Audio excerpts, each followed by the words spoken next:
Direktorat Tindak Pidana Siber Barreskrim Polri, Saudara, akan memeriksa sejumlah influencer dan artis yang diduga turut mempromosikan judi online di sejumlah platform media sosial.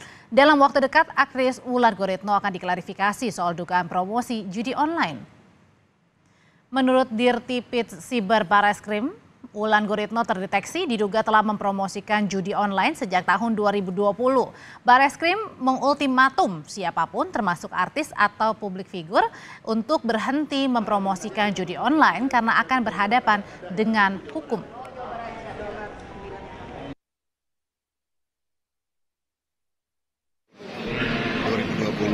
Untuk websitenya sampai saat ini masih ada. Artinya kami akan melakukan klarifikasi. Kita manggil yang bersangkutan. Seperti tadi sampaikan, kita lihat unsur-unsurnya terpenuhi atau tidak ya terhadap saudara. Dan juga silakan teman-teman juga kalau misalnya ada influencer yang lain. Karena saya sudah tegas mengatakan kepada teman-teman influencer, kemudian artis-artis, kemudian selebgram untuk stop saat ini juga untuk mempromosikan judi.